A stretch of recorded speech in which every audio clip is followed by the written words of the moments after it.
یہ lecture number 3 ہے اور سوال نمبر 2 لانگ. یہ کوشچن میں آپ کو شروع میں بتاتا ہوں کہ یہ لانگ میں بھی آ سکتا ہے اور یہ آپ لوگوں کا شارٹ کوشچن میں بھی آ سکتا ہے. لانگ میں آ جائے تو جس طرح بک میں تفصیل لکھا ہے اس طرح تفصیل لکھے. ہر ایک ہیڈنگ کے سامنے جتنی تفصیل لکھی ہے اتنی ہی لکھے.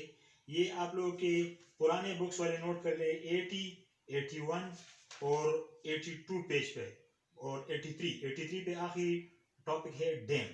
تو وہاں تک یہ آپ لکھ لیں اس کا جواب. اور اگر یہ شارٹ میں آ گیا تو اس کو آپ پھر سمرائز فارم میں لکھے. نہری نظام بھی شارٹ کٹ لکھے, ٹیوب ویل بھی شارٹ 2-3 لائنوں میں لکھے, کنویں کارے, جس طرح ہر ایک پہ ایک 2 لائن لکھے. یہ کوشچن دونوں میں آ سکتا ہے, اس لیے میں نے اس کا آپ کو لکھا ہے کہ اس پر نوٹ لکھے. تو نوٹ اگر مختصر آ گیا, یہاں پہ لفظ مختصر آ گیا تو پھر مختصر لکھے, اور اگر صرف نوٹ آ گیا تو پھر آپ نے پوری تفصیل کے ساتھ لکھنا ہے. تو فرسٹ آف آل ذرائع آبپاشی. ذرائع آبپاشی کسے کہتے ہیں؟ آبپاشی کا بہترین نظام زیادہ زرعی پیداوار کے لیے ضروری ہے. پاکستان ایک ایسے خطے میں واقع ہے کہ کہیں پانی کی مقدار زیادہ ہے اور کہیں کم. شمال مغربی پہاڑوں پر زیادہ بارش ہوتی ہے جبکہ میدانوں میں خشکی ہوتی ہے. اور ہمارے پاکستان میں آبپاشی کا جو نظام ہے اس پر ہم آتے ہیں تو پاکستان کے زیادہ تر علاقوں میں بارش ناکافی ہوتی ہے اور آبپاشی کے ذریعے ہی فصلیں اگائی جاتی ہے.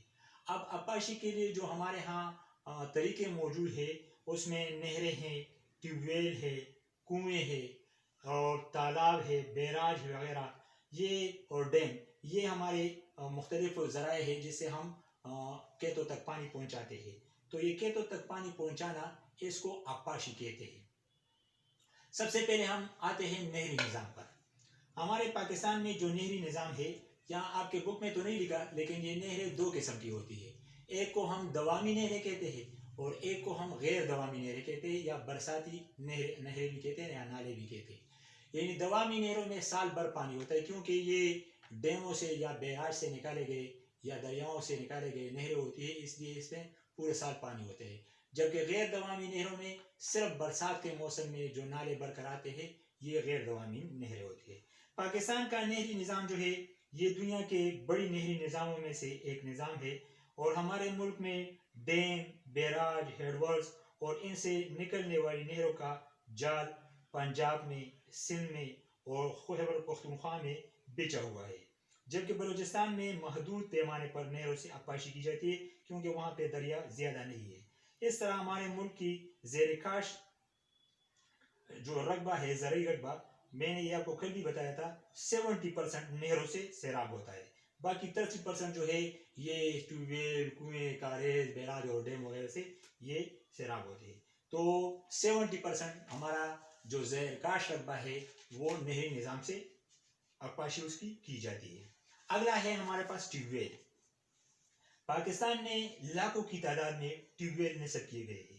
کن علاقوں میں؟ ان علاقوں میں جہاں پہ نہریں نہیں ہے یا دریا موجود نہیں ہے تو حکومت وقت نے وہاں پہ ٹیوب ویل نصب کیے گئے.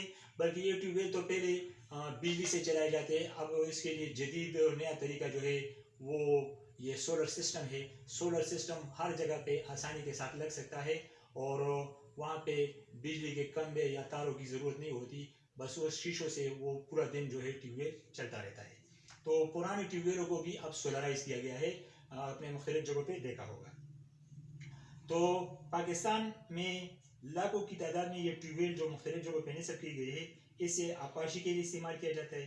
صوبہ بلوچستان اور صوبہ سندھ کے ان علاقوں میں جہاں پانی کی کمی ہے تقریباً 1000 نئے ٹیوب ویل لگانے کا منصوبہ زیر غور ہے, بلکہ تیار ہو چکا ہے اور تقریباً زیادہ تر علاقوں میں یہ ٹیوب ویل ہوئے بھی ہیں.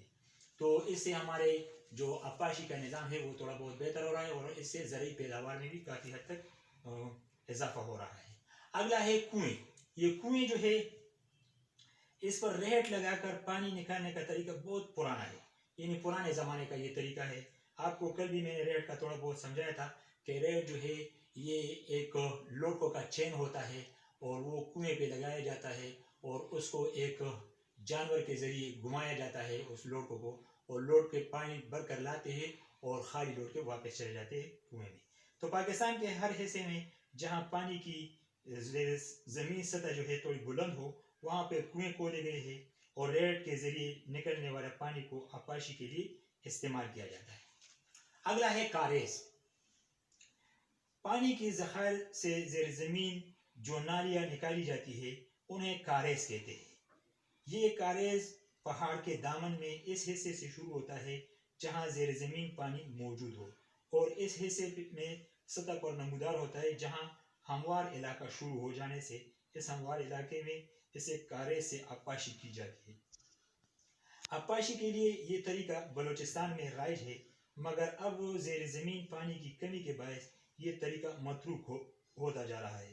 متروک کا مطلب یہ ہے کہ یہ ابھی ختم ہوتا جا رہا ہے کیونکہ واٹر لیول جو ہے وہ نیچے جا رہا ہے اس لیے یہ طریقہ اب بلوچستان میں متروک ہو رہا ہے مطلب ابھی کارآمد نہیں ہے وہاں پہ. تو یہ کاریز سسٹم ان شارٹ ورڈ آپ یوں بھی لکھ سکتے ہیں کہ زیر زمین پانی پہنچانے کا کھیتوں تک پانی پہنچانے کا جو ذریعہ ہے وہ کاریز کہلاتا ہے اور یہ بلوچستان میں. اگلا ہے ہمارے پاس بیراج. دریاؤں پر مضبوط بند باندھ کر پانی روکا جاتا ہے اور اس کے دونوں کناروں سے پھر نہریں نکالی جاتی ہے. یعنی میں آپ کو اگر ڈائیگرامیٹیکلی بتاؤں تو ڈائیگرامیٹیکلی یہ دریا آ رہا ہے ایگزامپل یہ دریا آ رہا ہے اور اس کے سامنے بند باندھا جاتا ہے پانی کو روکا جاتا ہے. پھر ان کے اس کناروں سے نہریں نکالی جاتی ہے مختلف علاقوں کو پہنچائے جاتے ہیں وہ نہریں. اس طرح اس کنارے سے بھی اور اس کنارے سے بھی مختلف نہروں کا ایک جال بچھایا جاتا ہے جہاں جہاں تک ممکن ہوتا ہے تو کھیتوں تک وہ نہریں پہنچائی جاتی ہے. تو یہ بیراج کہلاتا ہے. پاکستان میں کئی جگہوں پر اس طریقے سے پانی حاصل کرنے کے لیے بڑے بڑے بیراج بنائے گئے ہیں. اس میں دریائے سندھ پر چشمہ، کالا باغ، تونسا، گدو، سکر اور کوٹری کے مقامات پر بیراج بنائے گئے ہیں. اس کے علاوہ دریائے جہلم اور دریائے چناب پر بھی مختلف مقامات پر بیراج موجود ہیں. ان کی بدولت ہمارے ملک کے جو بنجر اور غیر آباد علاقے ہیں وہ بھی سرسبز ہو گئے مطلب وہاں پانی پہنچائے تو پانی پہنچ کر وہاں پہ بھی وہ علاقے جو ناقابل کاشت تھے قابل کاشت میں چینج ہوتے جا رہے ہیں. اگلا اور لاسٹ تو ہمارے پاس ہے ڈیم. پاکستان میں ڈیم بھی مختلف جگہوں پہ بنائے گئے ہیں. اس میں 3 بڑے ڈیم کا ذکر یہاں کتاب میں ہے تربیلا، منگلا اور ورسک کے مقامات پر جو بجلی پیدا کرنے کے ساتھ ساتھ آبپاشی کے مسائل بھی حل کرتے ہیں. یعنی ایک تو اس ڈیموں سے بجلی بنائی جاتی ہے یہاں پہ چرخے وغیرہ لگائے ہوتے ہیں جنریٹر لگائے ہوتے ہیں اس سے بجلی بھی ہم حاصل کرتے ہیں اور اس کے جو پانی ہے یہ پانی ضائع نہیں ہوتا بلکہ یہ آگے جا کر نہروں کے ذریعے ہم کھیتوں تک پہنچاتے ہیں اور آبپاشی کا ایک جدید اور خوبصورت ذریعہ ہے. تو اس کے علاوہ یہاں پہ آپ اگر لکھنا چاہتے ہیں اور لکھ سکتے ہیں تو تالاب بھی آپ لکھ لیں. تالاب یہ بھی ایک طریقہ ہے. یہ برسات کے موسم میں پانی سے بھر جاتے ہیں پھر ان تالابوں کو ہم اگر لکھنا چاہتے ہیں تو یہاں پہ تالاب بھی لکھے 7 نمبر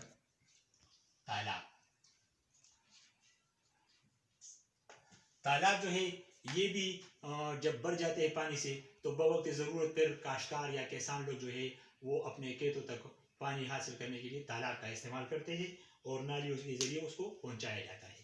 تو یہ ہے ہمارے آبپاشی کا نظام اور اس پر بھی جس طرح میں نے کہا کہ یہ لانگ کویشچن اور شارٹ کویشچن دونوں کے لیے آپ کور کر لیں.